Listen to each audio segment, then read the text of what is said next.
প্রবাল আসল মণিটিকে যত্ন সহকারে রেখে দিল আর নকল মণিটিকে রাখল সামনে। যখন প্রবাল মণি নিয়ে ব্যস্ত, ঘুম থেকে উঠে বসল এলিনা। আর প্রবালের হাতে মণি দেখে ও প্রথমটায় ঘাবড়ে গেল। ও বুঝতে পারল সকালে ঠান দিদির দেওয়া মণিটাই এখন প্রবালের হাতে। কিন্তু মণিটি প্রবালের হাতে এলো কি করে? কারণ ও তো মণিটিকে যত্ন করে রেখে দিয়েছিল নিজের চুলের খোঁপার ভিতরে, যাতে কেউ বুঝতে না পারে। তবে কি প্রবাল? ভাবতে ভাবতেই নিজের মাথার খোলা চুলের রাশি দেখেই বুঝতে পারল যে প্রবাল মণিটা কোথা থেকে পেয়েছে। এলিনা উঠতে বসতেই প্রবাল নকল মণিটাকে লুকিয়ে ফেলার চেষ্টা করতে লাগলো, কিন্তু সে ব্যর্থ হলো। এলিনা প্রবালের হাত ধরে ফেলল। এলিনা নিজে আসল উত্তর জানা সত্ত্বেও প্রবালকে প্রশ্ন করল যে কি করে এই মণিটি তার হাতে এলো।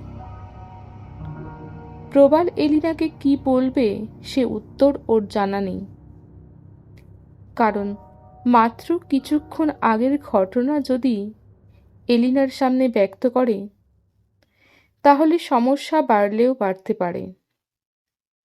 আর প্রবালকে বলা হয়েছে যে শত্রু যদি মণিটিতে চায় সে যেন নকল মণিটিই দেয়। প্রবালের কেন মনে হলো এলিনা ওর শত্রু নয় তো? আর এ কথা একটি বারের জন্য মনের ভিতরে স্থান পেতেই মনের ভিতরে একটা অদ্ভুত কষ্ট হলো।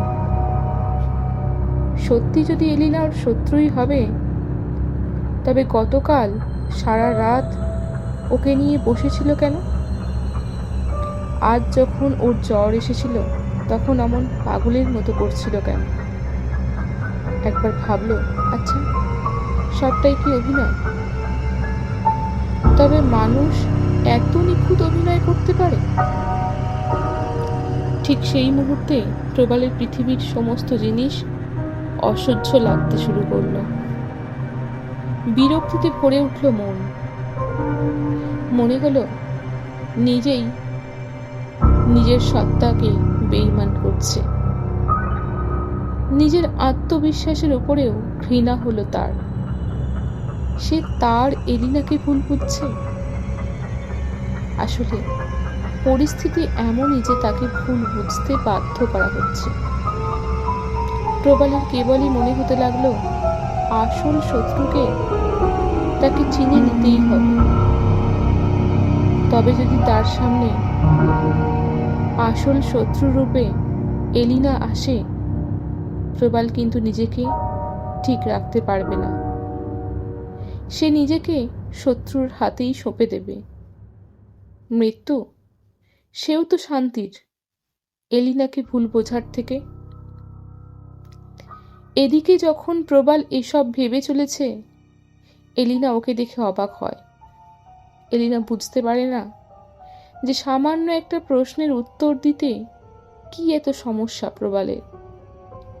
সেই কখন থেকে আকাশ পাতাল ভেবে চলেছে প্রবাল। এলিনা এখন খুব ভালো করেই জানে ঠান দিদি আর যাই হোক না কেন ওর আর প্রবালের শত্রু কোনোভাবেই নয়। তা না হলে সে প্রবালের জীবন রক্ষা করত না। তবে যে আসল শত্রুটা কে সেটা মন থেকে জেনেও সে মানতে পারছে না। মনের ভিতরে সব নানান রহস্য অদ্ভুত দোলাচল থেকে এলিনা আবারও প্রবালকে প্রশ্ন করে যে মণিটি কোথায় পেয়েছে। প্রবাল এবার চিন্তার জগৎ থেকে বেরিয়ে এসে বলে, আচ্ছা তার আগে তুমি আমায় বলো এই মণি তুমি কোথায় পেয়েছো? এলিনা প্রবালের এই প্রশ্নের ঠিক কি উত্তর দেবে ওর জানা নেই। তাই প্রশ্নটা শুনেই চমকে ওঠেন। এলিনা বুঝতে পারে না ঠান দিদির বলা কথাগুলো প্রবালকে বলা ঠিক হবে কিনা। যখন এলিনা এসব ভাবছে তখন প্রবাল যেন এলিনাকেই শত্রু ভেবে ধমকের সুরে আবারও একই প্রশ্ন করে। এলিনা এবার বুঝতে পারে ওর চুপ করে থাকা দেখে প্রবাল ওকে সন্দেহ করছে, তাই মানসিক প্রস্তুতি নেয় যাই হোক না কেন ঠান দিদির বলা কথাগুলো এলিনা প্রবালকে বলেই দেবে। এরপর এলিনা গত রাত থেকে আজ সকাল পর্যন্ত যা যা ঘটনা ঘটেছে সবটাই বিস্তারিতভাবে ব্যাখ্যা করে। প্রবাল সত্যিই এটা আশা করেনি যে ঠান দিদি ওর সাথে সাথে এলিনার সাথেও যোগাযোগ করেছেন। প্রবালের মনে এই ধারণা বদ্ধমূল হয় যে ঠান দিদি যখন প্রবালের দায়িত্ব এলিনাকে দিয়েছেন তাহলে এলিনা আর যাই হোক না কেন ওর শত্রু নয়। এলিনা সব কথা বললেও কোনোভাবেই ওই ঘোমটা পরিহিত মেয়েটির কথা বলে না প্রবালকে। আর প্রবাল এলিনার মুখের কথা শুনে নিজেই ভীষণ কষ্ট পায়, এটা ভেবে যে ও এলিনাকে নিজের শত্রু ভেবে বসেছিল। মরমে মরে যেতে ইচ্ছে করে প্রবালের।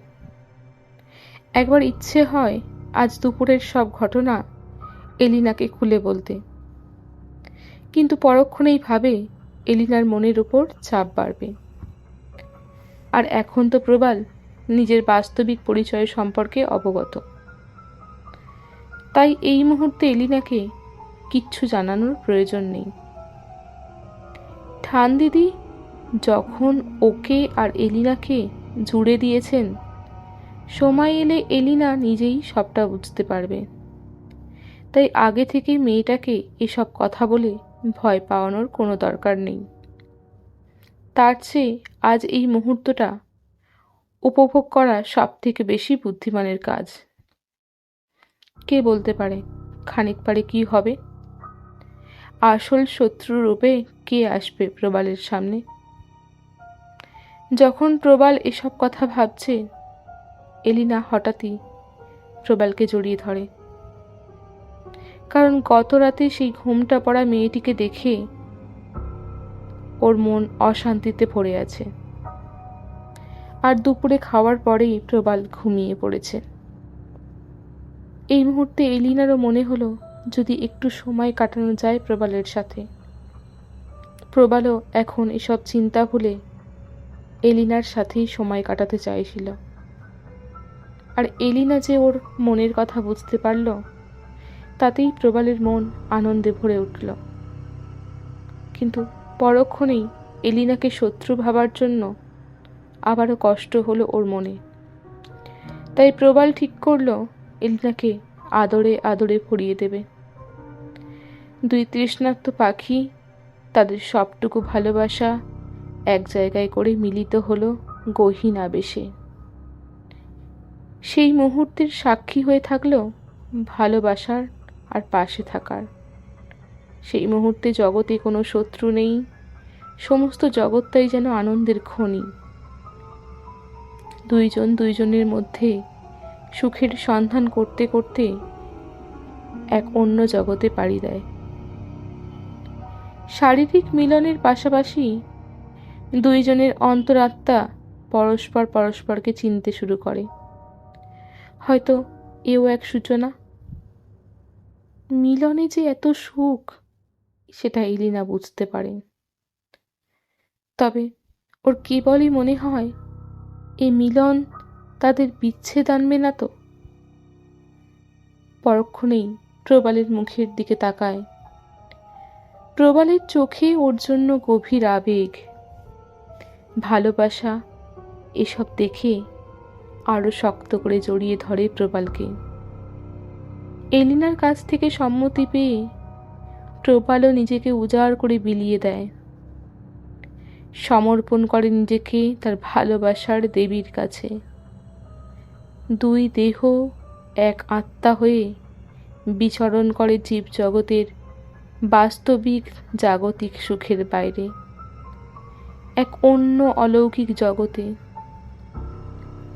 মিলনের অন্তিম সুখ লাভের আশায় যখন দুটি দেহ কাঁপতে থাকে আবেশে, চোখ বন্ধ করে ওরা দুজন। আর ঠিক সেই মুহূর্তেই মূর্তিমান বিভীষিকার মতো দুইজনের চোখের সামনে যে দৃশ্য পরিলক্ষিত হয়, তাতে ওরা দুজনেই কম্পিত হয়ে ওঠে ভয়ে। চূড়ান্ত ভয় গ্রাস করে দুজনকে। দুজন দুজনের থেকে ছিটকে সরে আসে। যদিও প্রবাল এই দৃশ্যের সাথে কিছুটা হলেও পরিচিত, কিন্তু এলিনার কাছে এই দৃশ্য নতুন। তাই স্বাভাবিকভাবেই সব থেকে বেশি আতঙ্কিত হয় এলিনা। দুজন দুজনের থেকে পৃথক হলেও কেউ কাউকে বলে না যে ওদের চোখের সামনে কোন দৃশ্যপট ফুটে উঠেছে। তবে প্রবালের মনের ভিতরে সন্দেহ প্রবাল হয়। ওর কেবলই মনে হয় এ কোনো এক মায়া। কারণ যে এই মায়া বিস্তারে সিদ্ধহস্ত, সে কোনোভাবেই চায় না এই মিলন হোক, যাতে করে মোহন কৃষ্ণের জীবনী শক্তিরূপে আরও এক নতুন অধ্যায়ের সূচনা হবে।